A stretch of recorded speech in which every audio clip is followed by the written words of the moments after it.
नमस्कार, मैं पिंटू सिंह यादव आप सभी का स्वागत करते हैं हमारे ऑफिशियल चैनल टेक्निकल दुनिया। चलिए आज हम बात करेंगे कि जब आप बच्चे होते हैं और बच्चे होने के बावजूद जब आप आगे की पढ़ाई का जो स्तर है उसको बढ़ाते हैं, धीरे धीरे से आप मैट्रिक करते हैं, इंटर करते हैं, इसके बाद से आपके मन में आपके परिवार द्वारा, आपके परिजनों द्वारा, आपके रिलेटिव द्वारा ऐसा कहा जाता है कि मेरा बेटा बड़ा होकर ये बनेगा, ये बनेगा, ये बनेगा, ये बनेगा। कई लोगों के अलग अलग विचार होते हैं, लेकिन जो पढ़ाई करता है उनका विचार कुछ अलग ही होता है, उनकी सोच अलग होती है। लेकिन कई लोग अपने फैसले अपने परिवार वालों के दबाव में, अपने रिलेटिव्स के दबाव में, अपने फ्रेंड्स के दबाव में ले लेते हैं। किसी का जब वो इंटर पास करता है तो किसी का मन करता है स्पोर्ट्स में जाए, किसी का मन करता है संगीत में चले जाए, किसी का मन करता है कि हम इंजीनियर बन जाए, किसी का मन करता है डॉक्टर बन जाए, और किसी का मन होता है कि हम एक बड़ा अधिकारी बने, देश की रक्षा करें, देश की सुरक्षा करें, या फिर एक आईएएस ऑफिसर और आईपीएस ऑफिसर बन जाए। ऐसी ललक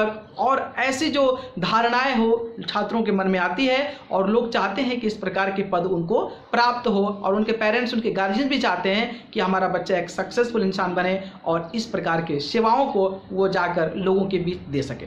तो चलिए आज हम बात जो करेंगे वो लोगों की सोच होती है यूपीएससी एग्जाम्स यानी कि आईएएस, आईपीएस और आईपीएस ऑफिसर के बारे में। तो मैं आज आपको बताऊंगा कि आईएएस और आईपीएस में क्या डिफरेंस होता है, इनकी सैलरीज कितनी होती है, किस तरीके से इनका एग्जाम्स होता है, किसका पावर ज़्यादा होता है और कौन जो है चीज़ों को अच्छे तरीके से हैंडल करता है, इसके बारे में मैं आपको पूरी जानकारी दे दूंगा। लेकिन सबसे पहले मैं थोड़ा सा शुरुआत करता हूं और आपको बताता हूं कि जो आईएएस, आईपीएस और आईएफएस का एग्जाम्स होता है वो यूपीएससी के माध्यम से होता है। यानी कि यूपीएससी आप तभी दे सकते हैं जब आपकी ग्रेजुएशन की डिग्री होती है। इसके बाद से आप जो है यूपीएससी की यानी कि यूनियन पब्लिक सर्विस जो सर्वेंट है उसके लिए आप जो है अप्लाई कर सकते हैं, और उसके बाद उसमें बहुत सारे फेज होते हैं एग्जाम्स के।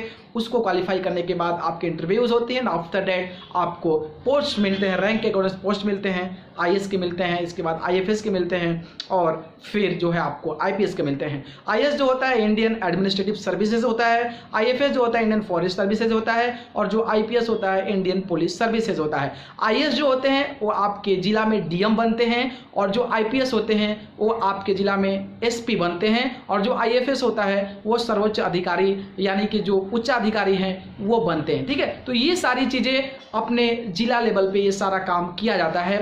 हालांकि इसके बारे में बहुत सारी चीज़ें हैं कि कौन ज़्यादा पैसा कमाता है, कौन सा जो ऑफिसर्स होते हैं उनका क्या काम होता है, आईएएस का क्या काम होता है, ऑफिसर्स का काम होता है, इसमें पद कब कौन सा बड़ा होता है, इनकी सैलरीज कितनी होती है, इनकी एक्टिविटीज़ क्या होती है, इसके बारे में मैं पूरी जानकारी दूंगा। तो देखिए ये मेरे खास रिपोर्ट।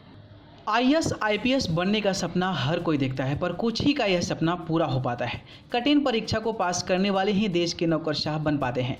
इसके लिए सबसे पहले संघ लोक सेवा आयोग यानी कि यूपीएससी की परीक्षाओं को पास करना पड़ता है। इस परीक्षा में प्राप्त रैंकिंग के आधार पर ही भारतीय प्रशासनिक सेवा यानी कि आईएएस या फिर भारतीय पुलिस सेवा यानी कि आईपीएस में चयन होता है। आज हम आपको बता रहे हैं कि आईपीएस और आईएएस की खासियत क्या होती है और किस पर क्या जिम्मेदारी होती है। ब्यूरोक्रेसी में प्रवेश के लिए आईएएस यानी कि भारतीय प्रशासनिक सेवा पड़ाव सबसे अहम होता है। बता दें कि आईएएस अधिकारियों को केंद्र और राज्य सरकारों में बेहद अहम पदों की जिम्मेदारी सौंपी जाती है। एक आईएएस अधिकारी राज्य में मुख्य सचिव और केंद्र सरकार में कैबिनेट सचिव के पद तक पहुंच सकता है। वहीं आईपीएस या भारतीय पुलिस सेवा के अधिकारियों को राज्य तथा केंद्रीय पुलिस बलों में महत्वपूर्ण जिम्मेदारियां मिलती है। राज्य पुलिस में आईपीएस अधिकारी पुलिस महानिदेशक और केंद्रीय पुलिस सेवा में निदेशक के पदों तक पहुंच सका है। अगर अंग्रेजी में हम बात करें तो एक आईपीएस जो है एसपी और डीएसपी, डीआईजी तक पहुंच सकता है।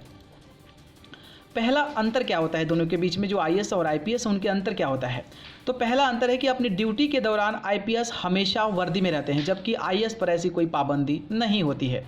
दूसरा अंतर ये होता है कि बॉडीगार्ड के रूप में हर वक्त आईएएस के साथ रहता है बॉडीगार्ड, जबकि आईपीएस के साथ पूरी पुलिस फोर्स ही होती है। आईएएस और आईपीएस के कार्य क्या हैं? सबसे पहले बात करते हैं आईपीएस ऑफिसर की। कानून की व्यवस्था बनाए रखने के साथ साथ अपने आसपास या जिले में हो रहे जुर्म को रोकना आईपीएस का काम होता है, जबकि आईएएस ऑफिसर लोक प्रशासन के लिए तो जिम्मेदार होता ही है, बल्कि नीति निर्माण और कार्यान्वयन में भी इसके अंतर्गत ही आते हैं। आईएएस आईपीएस की शुरुआती तैयारी में क्या होता है कि दोनों लाभों के लोगों के लिए एक साथ ट्रेनिंग दी जाती है। सबसे पहले लाल बहादुर शास्त्री राष्ट्रीय संस्थान अकादमी यानी कि MBSNA में होती है, उसे फाउंडेशन कोर्स के नाम से भी जाना जाता है। उसके बाद दूसरा पड़ाव होता है आईपीएस को सरदार वल्लभ भाई पटेल राष्ट्रीय पुलिस अकादमी यानी कि SBPNP हैदराबाद में भेज दिया जाता है, जहां उन्हें पुलिस के तौर तरीके सिखाए जाते हैं। आईएएस के मुकाबले आईपीएस की ट्रेनिंग ज़्यादा मुश्किल होती है। इनकी सैलरी क्या होती है? बात करें सैलरी की तो आईपीएस की सैलरी आईएएस की सैलरी के मुकाबले कम होती है। 7वें पे कमीशन के तहत आईपीएस की सैलरी जो है वो 56,100 रुपये से लेकर 2,25,000 रुपये होती है। वहीं आईएएस की बात करें तो इनकी सैलरी 56,100 रुपये से लेकर 2.5 लाख रुपये तक की होती है। आईएएस रैंक में सबसे आगे है। आईएएस ही डीएम बनता है, जब किसी भी जिले में एसपी एक आईपीएस बन सकता है।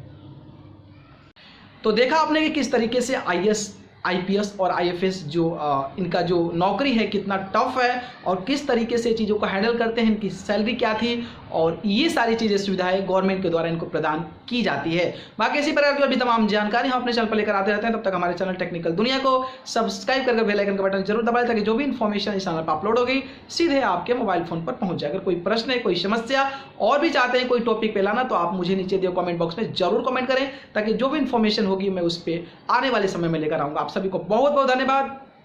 नमस्कार।